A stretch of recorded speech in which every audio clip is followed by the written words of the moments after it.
Shabbos, Shabbos menuchot, ha-mesangim bo, yistu leroy simchot. Shabbat Shalom Mevorach. Donc nous arrivons dans une période, un Shabbat extraordinaire. Donc c'est un Shabbat qui est entre Pesach Sheni et Lag BaOmer.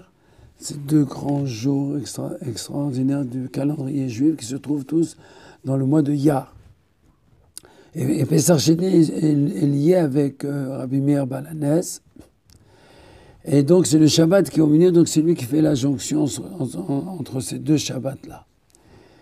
Ça c'est un premier point.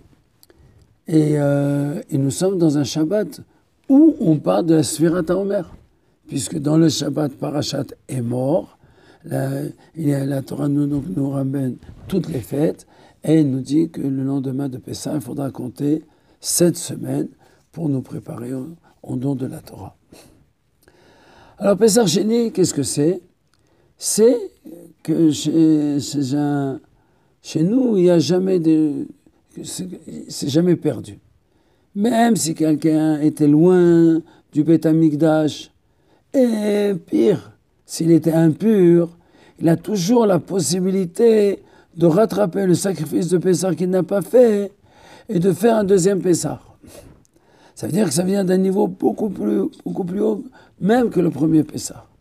Et ce niveau est tellement élevé qu'il permet au Hametz et à la Matzah de siéger sur la table. C'est vrai que le sacrifice de Pessah, le deuxième, il faut le manger avec des matzot, mais si on veut, c'est un stade intermédiaire jusqu'à Shavuot où on pourra amener de 2 pains de Hametz, que la Torah elle nous demande de ne pas amener de Hametz, qui cause sur v'chol devash l'otakti uminu shel Hashem, car tout le vin vous n'amènerez pas dans le Beth Amikdash pour les sacrifices. Mais ça, c'était une exception, que les 2 pains de Shavuot, c'était 2 pains. Alors après, on arrive à Rabbi Shimon Bar Yochai. C'est-à-dire qu'une fois qu'un homme il a pris des forces de Pesach Sheni, qu'il est propulsé de nouveau, il arrive à Lag BaOmer. Et Lag BaOmer, c'est dans les Sfirot Hod Shebe'Hod, c'est-à-dire l'annulation la plus complète. Et c'était le niveau où Rabbi Shimon est arrivé le jour où il a quitté le monde. C'est qu'il a voulu, Rabbi Shimon, il a demandé clairement que le jour de son décès soit un jour de joie.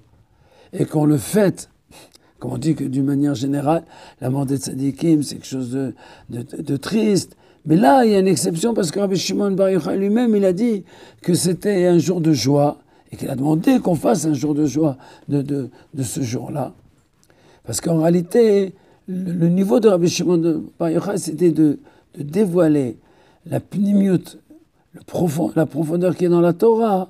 Et la profondeur qui est dans la Torah, elle n'est limitée dans aucune chose.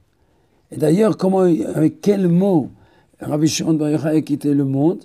Avec le mot Chaim, la vie.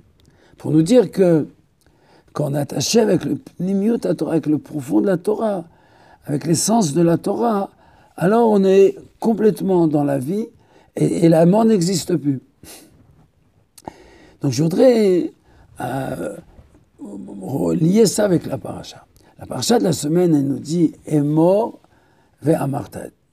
Tu diras « Emor » et la Kohanim, tu diras « ve'amarta le » mais tu leur diras. Donc Rashi, il pose la question pourquoi la Torah elle répète fort « Emor ve'amarta » et là, il ramène la réponse de la Gemara « Emor ve'amarta » pour dire que les grands, ils doivent toujours diriger les petits. Toi, tu dis, moi je te dis, pour qu'à ton tour, toi tu dises.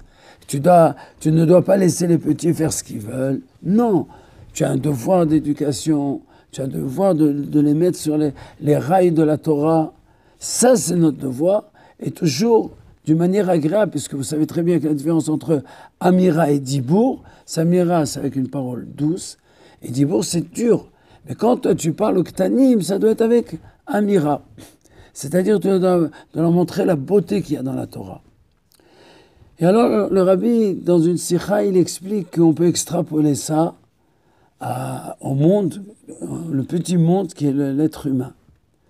Dans l'être humain, il y a aussi les gdolim, les grands, c'est quoi? C'est la tête, c'est la réflexion, c'est la pensée, c'est ce qui est très très élevé. Et les petits, c'est quoi? C'est les actions qui sont simples, qu'on fait chaque jour. Et la Torah nous dit que les gdolim doivent être mazir, les petits. Les gdolim, les grands, ils doivent éclairer les petits. On ne dit pas que les grands doivent enseigner aux petits. Ça, c'est une mitzvah qui est... Ça, on l'a appris, Vilimatem et Benechem, vous enseignerez, Shinantam, Levanecha, tu enseigneras à ton enfant. Là, le langage que nos sages ont utilisé, c'est l'azhir. Azhir, ça veut dire faire briller. Comme Zohar. C'est quoi le Zohar que Rabbi Shimon Bar Yochai a écrit? C'est la profondeur de la Torah qui donne une lumière qui est brillante. À l'image de Moshe Rabbeinu, que quand il est descendu du mont Sinaï, son visage était brillant, illuminé, à un tel point que lui-même, il ne savait pas que son visage brillait. Et il était obligé de couvrir après avec un voile son visage parce qu'on ne pouvait même pas le regarder. Donc ça veut dire que le devoir des parents, c'est la zir gdolim alektanim, de les faire briller, de leur donner toutes leurs facettes. Et c'est exactement ça, le sujet de Sfirat HaOmer. Sfirat HaOmer, c'est comme un saphir qu'on doit donner toutes ses facettes, pour qu'il donne tout son éclat. Et dans Sfirat HaOmer, il y a 49 jours, c'est 49 niveaux, et il y a 3 avis. 3 avis sur Sfirat HaOmer. Un avis qui dit, Sfirat HaOmer, c'est la nourriture de l'animal, on doit travailler sur les facettes de l'animal que nous avons à l'intérieur de nous, et corriger notre amour, que ce soit un amour pur, que ce soit pas un amour pour les choses matérielles, un amour pour Dieu. Et Gvura, ça c'est Chesed Shebe Chesed. Chesed Shebe Chesed, la bonté de la bonté, ça veut dire on aime tous ceux qui nous rapprochent du bien. Gvura Shebe Chesed, la sévérité de la bonté, on se détache des gens qui nous éloignent de ce qu'on aime. Par exemple, on aime Akadosh Baruch Hu, on aime la Torah, et ceux qui veulent nous séparer de ça, alors donc on a chez nous un sentiment de chesed klali, général, parce qu'on aime Dieu, mais on doit utiliser la gvura, la sévérité, pour éloigner ce qui pourrait nous empêcher. Ça, c'est toutes les facettes que nous avons dans Sfirat HaOmer. Il y a un deuxième avis qui dit qu'en réalité, que les 49 niveaux que nous disons pendant la Sfirat HaOmer, c'est les 49 niveaux de Bina. C'était pour arriver au Sha'ar HaNun. Moshe Rabbeinu, à la fin de sa vie, il est arrivé au 50e niveau de Bina, de compréhension de Dieu. D'ailleurs, il a été enterré sur la montagne de Nevo. Nevo, c'est Nun Bo. Nun qui veut dire 50, se trouve en lui. Et c'est pour ça que quand la Torah nous dit, vous compterez 49 jours, la Torah ne nous dit pas 49 jours. La Torah nous dit jusqu'au 50e. Pourquoi la Torah n'a pas dit vous compterez 49 jours? Pourquoi elle dit juste Chamishim Yom? Pour dire que grâce à ce travail que vous avez fait pendant 49 jours, vous arriverez à ce 50e niveau. Donc c'est-à-dire que c'est que des niveaux de sainteté.